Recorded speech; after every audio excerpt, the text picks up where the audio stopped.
सबक सीखो सैयदना फारूक आजम के अमल से कि वो खलीफा वक्त रात के धुंधलकों में अंधेरों में शहर मदीना के गली कूचों में चल चल के गुरबा के हाल दरियाफ्त करता। एक रात एक घर से बच्चों के रोने की आवाज आई। आपने कान लगा के सुना तो पता चला कि इस घर के बच्चे कुछ दिनों से फाके में, और उनकी माँ बच्चों से कह रही है, बेटो मैं क्या करूं, ये उमर का काम था कि वो खलीफा वक्त है।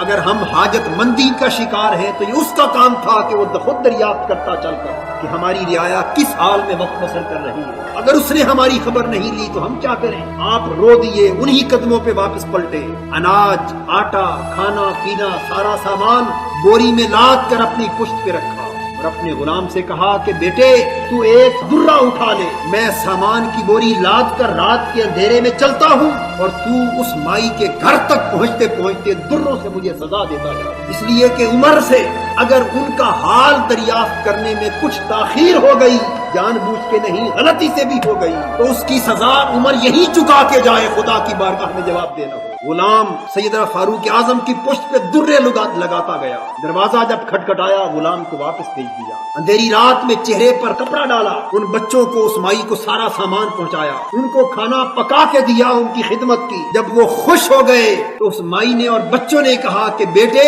खुदा उमर की जगह तुझे खलीफा बना दे। सैयदना फारूक आजम रो रहे थे ज़ारो कतार और माई से कहने लगे कि माई अगर तू मुझसे राजी है, मुझसे खुश है तो मेरी एक दरखास्त है, वही कबूल कर ले। उसने कहा बता बेटे क्या दरखास्त है। फरमाने लगे कि माई अगर तू मुझसे खुश है तो मेरी दरखास्त ये है कि तू उमर को माफ कर दे। तू कह दे अपनी जुबान से कि अल्लाह मैंने उमर को माफ कर दिया। अगर उमर से मेरे अहवाल के दरियाफ्त करने में कोई कोताही हुई तो तू कयामत के दिन उससे मुआवजा न करना। तू कह दे कि मैंने उमर को माफ कर दिया। तेरी नाराजगी उमर कयामत के दिन गवारा नहीं कर सकेगा। उस माई ने कहा कि बेटे अगर तू कहता है तो मैं तेरी खातिर खुदा को गवाह बना के कहती हूँ कि मैंने उमर को माफ कर दिया। जब वो उठ के आने लगे उस माई ने दामन पकड़ लिया, पूछा बेटे तू कितना नेक है, कितना अच्छा है, तू जरा कपड़ा हटा के मुझे बता तो सही कि तू कौन है। आपने कहा कि अम्मा ये वही उमर है जिसकी ताखीर के बाद तू नाराज थी। माई ने कदमों पे गिर के माफी मांगी।